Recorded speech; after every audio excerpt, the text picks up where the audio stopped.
नमस्कार, देश दुनिया की ताजा और सबसे महत्वपूर्ण खबरों के साथ आपका स्वागत है। आज की इस बुलेटिन में हम बात करेंगे आपातकाल की 50वीं बरसी पर छिड़ी सियासी बहस की, भारतीय अंतरिक्ष यात्री शुभांशु शुक्ला के ऐतिहासिक अंतरिक्ष मिशन की, नीरज चोपड़ा की गोल्डन जीत की, आमिर खान की सितारे जमीन पर फिल्म के राष्ट्रपति भवन में शानदार स्क्रीनिंग की, पीएफ खाता धारकों के लिए नई सुविधा की बात करेंगे, हिमाचल में बादल फटने से मची तबाही की, साथ ही जानेंगे शेयर बाजार की रिकॉर्ड तोड़ तेजी के बारे में। तो चलिए शुरू करते हैं आज की खास बुलेटिन।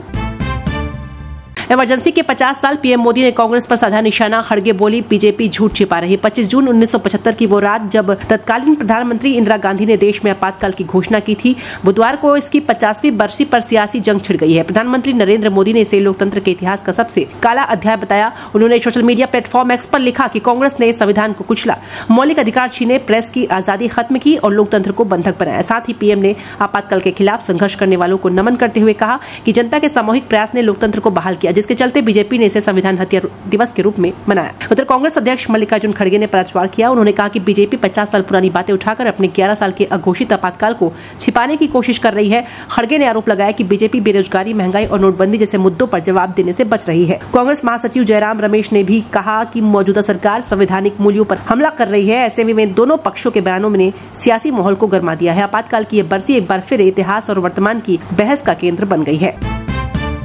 भारतीय अंतरिक्ष यात्री शुभांशु शुक्ला रचेंगे इतिहास। 41 साल बाद आईएसएस के लिए किसी भारतीय ने फिर भरी उड़ान। भारत के लिए आज का दिन गर्व से भरा है। भारतीय वायुसेना के ग्रुप कैप्टन शुभांशु शुक्ला अंतर्राष्ट्रीय अंतरिक्ष स्टेशन के लिए एक्सियोम 4 मिशन के तहत रवाना हो चुके हैं। यह मिशन फ्लोरिडा के केनेडी स्पेस सेंटर से स्पेस एक्स के फॉल्कन 9 रॉकेट और ड्रैगन अंतरिक्ष यान के साथ बीते दिन दोपहर 12:01 पर लॉन्च हुआ। 28 घंटे की यात्रा के बाद शुभांशु और उनके साथी गुरुवार शाम 4:30 बजे आईएसएस से जुड़ेंगे। अंतरिक्ष यान में सवार होते ही शुभांशु ने भावुक संदेश दिया। नमस्कार मेरे प्यारे देशवासियों, 41 साल बाद हम फिर अंतरिक्ष में हैं। ये शानदार सफर है। मेरे कंधे पर तिरंगा मुझे 140 करोड़ भारतीयों से जोड़े रखता है। बताते चले कि यह मिशन भारत के अंतरिक्ष सपनों का नया अध्याय है। शुभांशु जो इस मिशन के पायलट हैं, 14 दिन तक आईएसएस पर रहकर 60 से अधिक वैज्ञानिक प्रयोग करेंगे, जिनमें इसरो के 7 प्रयोग शामिल है। इधर लखनऊ में शुभांशु के माता पिता भावुक हो उठे। उनके पिता शुभमु दयाल ने कहा, मेरे बेटे की उपलब्धि पूरे देश के लिए गर्व का पल है। यह मिशन न केवल शुभांशु की उपलब्धि है, बल्कि भारत के गगनयान मिशन की नींव भी मजबूत करता है। शशि थरूर का स्पष्टीकरण, पीएम मोदी की तारीफ लेकिन बीजेपी में शामिल होने की अटकलों पर विराम। कांग्रेस सांसद शशि थरूर ने अपने हालिया लेख पर सफाई दी है, जिसमें उन्होंने प्रधानमंत्री नरेंद्र मोदी की तारीफ की थी। लेकिन थरूर ने मंगलवार को मॉस्को में कहा कि उनका लेख ऑपरेशन सिंदूर की कूटनीतिक सफलता और राष्ट्रीय एकता को दर्शाता है, न कि बीजेपी में शामिल होने का संकेत। उन्होंने द हिंदू में लिखा था कि पीएम मोदी की ऊर्जा और वैश्विक मंच पर संवाद क्षमता भारत के लिए महत्वपूर्ण है। इस लेख को पीएमओ ने एक्स पर साझा किया, जिसके बाद अटकलें तेज हो गई। थरूर ने स्पष्ट किया कि उनकी टिप्पणी भारतीय विदेश नीति और राष्ट्रीय हितों के समर्थन में थी, न कि किसी पार्टी की। उन्होंने कहा राजनीतिक मतभेद सीमाओं पर खत्म हो जाने चाहिए। वहीं कांग्रेस ने उनके बयान से दूरी बनाई, लेकिन थरूर ने जोर देकर कहा कि वो भारत की सेवा के लिए प्रतिबद्ध है। नीरज चोपड़ा का डबल धमाल, 4 दिन में गोल्डन स्पाइक और पेरिस डायमंड लीग जीतकर रचा इतिहास। भारत के गोल्डन बॉय नीरज चोपड़ा ने फिर से तिरंगा ऊंचा कर दिया। 24 जून 2025 को चेक गणराज्य के ओस्ट्रोवा में गोल्डन स्पाइक मीट में नीरज ने 85.29 मीटर का शानदार थ्रो फेंक कर पहला स्थान हासिल किया। बता दें कि यह उनकी लगातार दूसरी जीत है, क्योंकि 4 दिन पहले ही 20 जून को उन्होंने पेरिस डायमंड लीग में 88.16 मीटर के थ्रो के साथ खिताब जीता था। गोल्डन स्पाइक में नीरज ने तीसरे राउंड में टॉप पर पहुंचकर दक्षिण अफ्रीका के डोव स्मिथ और ग्रेंडा के एंडरसन पीटर्स को पीछे छोड़ा। उनके कोच चांद जलेजनी के गृहनगर में जीत और भी खास रही। नीरज का यह प्रदर्शन उनकी निरंतरता और मेहनत का सबूत है। अब उनकी नजर 5 जुलाई को बेंगलुरु में होने वाले नीरज चोपड़ा क्लासिक पर है, जहां वे फिर से इतिहास रचने को तैयार है। डेबिट कार्ड से निकाल सकेंगे पीएफ का पैसा, श्रम मंत्री बोले। इसके लिए पीएफ अकाउंट को बैंक खाते से जोड़ रहे कर्मचारियों के लिए बड़ी खुशखबरी। अब आप अपने पीएफ खाते से पैसे डेबिट कार्ड या यूपीआई के जरिए आसानी से निकाल सकेंगे। केंद्रीय श्रम मंत्री मनसुख मंडाविया ने ऐलान किया है कि जुलाई 2025 से यह सुविधा शुरू हो सकती है। इसके लिए आपको अपने पीएफ खाते को बैंक खाते से लिंक करना होगा। कर्मचारी भविष्य निधि संगठन इस दिशा में ईपीएफओ 3.0 सिस्टम विकसित कर रहा है, जो क्लेम प्रक्रिया को और सरल बनाएगा। इस नए सिस्टम में एक खास पीएफ निकासी कार्ड भी जारी होगा, जो बैंक एटीएम कार्ड की तरह काम करेगा। जानकारी के लिए बता दें कि आपातकालीन जरूरतों जैसे मेडिकल या शिक्षा के लिए सुविधा बेहद कारगर होगी। साथ ही अब 72 घंटों में 5 लाख तक की राशि ऑटो सेटलमेंट के जरिए निकाली जा सकेगी। पहले यह सीमा सिर्फ 1 लाख थी। यह कदम पीएफ खाता धारकों के लिए वित्तीय लचीलापन बढ़ाएगा और रिटायरमेंट फंड को सुरक्षित रखते हुए मदद तुरंत देगा। पाकिस्तानी मीडिया ने भारत को दी चुनौती, दिलजीत की फिल्म सरदार जी 3 में हानिया आमिर की एंट्री से बवाल। पंजाबी सुपरस्टार दिलजीत दोसांझ की फिल्म सरदार जी 3 रिलीज से पहले ही विवादों में घिर गई है। फिल्म में पाकिस्तानी एक्ट्रेस हानिया आमिर की मौजूदगी ने भारत में हंगामा मचा दिया। पाकिस्तानी मीडिया चैनल 365 न्यूज की प्रेजेंटर नादिया खान ने मॉर्निंग शो राइज में कहा, हानिया और दिलजीत की फिल्म तनाव के बावजूद बन गई, किसी से नहीं डरते। 27 जून को फिल्म रिलीज होगी, भारत जो मर्जी कर ले। ये बयान भारत पाक तनाव के बीच आया जब पहलगाम हमले के बाद भारत ने पाकिस्तानी कलाकारों पर बैन लगाया था। फिल्म भारत में रिलीज नहीं होगी लेकिन विदेशों में 27 जून को सिनेमाघरों में आएगी। दिलजीत ने बीबीसी को बताया, फिल्म की शूटिंग तनाव से पहले हो चुकी थी। हम भारतीय भावनाओं का सम्मान करते हैं, फिर भी सोशल मीडिया पर दिलजीत की आलोचना हो रही है। आमिर खान ने राष्ट्रपति द्रौपदी मुर्मू से की मुलाकात, सितारे जमीन पर फिल्म की राष्ट्रपति भवन में शानदार स्क्रीनिंग। बॉलीवुड के मिस्टर परफेक्शनिस्ट आमिर खान एक बार फिर सुर्खियों में है। उनकी हालिया रिलीज फिल्म सितारे जमीन पर की धूम के बीच आमिर ने 24 जून 2025 को राष्ट्रपति भवन में भारत की राष्ट्रपति द्रौपदी मुर्मू से मुलाकात की। इस खास मौके पर फिल्म की पूरी कास्ट मौजूद थी। राष्ट्रपति भवन के सांस्कृतिक केंद्र में सितारे जमीन पर की विशेष स्क्रीनिंग आयोजित की गई, जिसे राष्ट्रपति ने देखा और सराहा। यह फिल्म न्यूरो डाइवर्जेंट लोगों की कहानी को दर्शाती है जो समावेश और समानता का संदेश देती है। राष्ट्रपति कार्यालय ने सोशल मीडिया पर आमिर के साथ तस्वीर साझा कर इस मुलाकात को यादगार बनाया। बताते चले कि फिल्म ने 4 दिनों में 67 करोड़ से ज्यादा की कमाई कर बॉक्स ऑफिस पर तहलका मचा दिया है। आमिर की अब फिल्म 2007 की तारे जमीन पर का आध्यात्मिक सीक्वल है, जिसे दर्शकों और समीक्षकों से खूब तारीफ मिल रही है।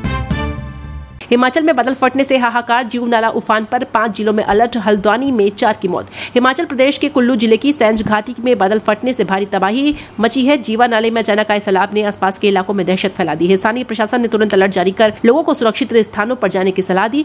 पावर्ती नदी भी खतरे के निशान से ऊपर बह रही है। मौसम विभाग ने कुल्लू, शिमला, मंडी, चंबा और कांगड़ा के अगले 24 घंटों के लिए भारी बारिश का अलर्ट जारी किया है। उधर उत्तराखंड के हल्द्वानी में भारी बारिश ने 4 लोगों की जान ले ली। बारिश से हुए हादसों ने प्रशासन को राहत कार्यों में जुटा दिया। वहीं जम्मू ने एक नदी में फंसे युवक को सेना ने रेस्क्यू कर सुरक्षित निकाला। यह ऑपरेशन स्थानीय लोगों के लिए उम्मीद की किरण बना। मौसम विभाग ने पहाड़ी राज्यों में नदी नालों से दूर रहने की चेतावनी दी है। प्रशासन हर स्थिति पर नजर रखे हुए है और राहत कार्य तेजी से जारी है।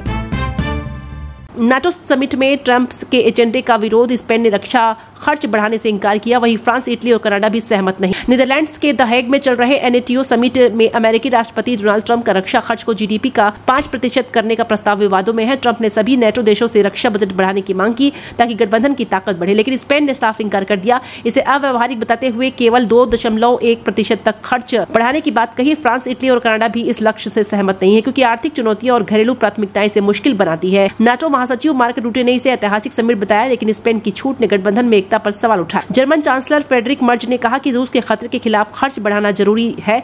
दूसरी ओर ट्रंप ने स्पेन और कनाडा की आलोचना की, लेकिन अमेरिका को भी इस लक्ष्य से छूट की बात कही। समिट में यूक्रेन और ईरान इजरायल तनाव में चर्चा में है, पर रक्षा खर्च का मुख्य मुद्दा बना हुआ है। UDH मंत्री का कांग्रेस का तंज, 2018 में पायलट के चेहरे पर चुनाव लड़ा, पर्ची गहलोत की निकली। राजस्थान की सियासत में फिर हलचल। UDH मंत्री झाबर सिंह खर्रा ने कांग्रेस पर तीखा हमला बोला। खर्रा ने कहा कि कांग्रेस खुद पर्ची सिस्टम पर चल रही है। 2018 का विधानसभा चुनाव सचिन पायलट के चेहरे पर लड़ा गया, लेकिन मुख्यमंत्री की कुर्सी अशोक गहलोत की झोली में चली गई। आपको बता दें कि यह बयान गोविंद सिंह डोटासरा के उस दावे का जवाब है जिसमें उन्होंने बीजेपी पर पर्ची से सरकार चलाने का इल्जाम लगाया था। खर्रा ने डोटासरा पर पलटवार करते हुए कहा कि कांग्रेस की अंदरूनी कलह आज भी बरकरार है। 2018 में पायलट ने मेहनत से पार्टी को जिताया, मगर फैसला किसी और का हुआ। खर्रा ने तंज कसते हुए कहा कि बीजेपी में पारदर्शिता है, लेकिन कांग्रेस पर्ची की सियासत से नहीं निकल पाई। ईरान के परमाणु ठिकानों पर अमेरिकी हमले बेअसर, खुफिया रिपोर्ट ने खोली पोल, ट्रंप ने बताया झूठ। दरअसल अमेरिकी मीडिया हाउस CNN और न्यूयॉर्क टाइम्स ने एक खुफिया रिपोर्ट के हवाले से दावा किया है कि हाल ही में अमेरिकी ने ईरान के फोर्डो, नतांज और इस्फहान जैसे परमाणु ठिकानों पर हवाई हमले किए, लेकिन ये हमले पूरी तरह असफल रहे। रिपोर्ट के मुताबिक ईरान के परमाणु कार्यक्रम को सिर्फ मामूली नुकसान पहुंचा और इसका कोर मटेरियल और सेंट्रीफ्यूज बरकरार है। दूसरी ओर अमेरिकी राष्ट्रपति डोनाल्ड ट्रंप ने इन दावों को सिरे से खारिज कर दिया। उन्होंने social media platform truth social पर लिखा कि वो खुफिया रिपोर्ट पूरी तरह झूठी है और इसे उनके नेतृत्व को नीचा दिखाने की साजिश बताया। ट्रंप ने कहा कि उनके हमलों ने ईरान के परमाणु कार्यक्रम को पूरी तरह तबाह कर दिया। पेंटागन के प्रवक्ता सीन पार्नेल ने भी दावा किया कि 30,000 पाउंड के बमों से हमले किए गए, लेकिन खुफिया रिपोर्ट इससे उलट तस्वीर पेश करती है। वहीं ईरान ने भी इन हमलों के बाद जवाबी कार्रवाई की धमकी दी है। सुप्रीम लीडर आयतुल्लाह खामेनेई के प्रतिनिधियों ने कहा कि अमेरिका को इसके गंभीर परिणाम भुगतने होंगे। कांग्रेस दफन होगी तो 4 नेता कांधा देंगे, बीजेपी नेता चंद्राकर का बड़ा बयान। इधर बैज बोले गिद्ध के इंतजार से शेरों की मौत नहीं होती। छत्तीसगढ़ की सियासत में फिर उबाल, बीजेपी नेता अजय चंद्राकर ने कांग्रेस पर तीखा हमला बोला। उन्होंने कहा कि कांग्रेस का अंत नजदीक है और भूपेश बघेल, TS सिंहदेव, चरणदास महंत और दीपक बैज जैसे नेता इनके लिए जिम्मेदार होंगे। चंद्राकर ने तंज कसते हुए कहा कि चारों नेता कांग्रेस को कंधा देने की तैयारी में है, लेकिन कांग्रेस नेता दीपक बैज ने पलटवार में कोई कसर नहीं छोड़ी। बैज ने कहा, गिद्धों के इंतजार से शेरों की मौत नहीं होती। हमारे कार्यकर्ता बब्बर शेर है जो हर चुनौती का सामना करेंगे। आपको बता दें कि बयानबाजी रायपुर में बीजेपी और कांग्रेस के बीच बढ़ते सियासी टकराव को दर्शाती है। दोनों पार्टियों के बीच जुबानी जंग तेज हो गई है। कार्यकर्ताओं का उत्साह चरम पर है। सोशल मीडिया पर भी यह मुद्दा छाया हुआ है, जहां लोग अपने अपने नेताओं का समर्थन कर रहे हैं। आगामी दिनों में ये सियासी जंग और क्या रंग लाएगी, ये देखना होगा।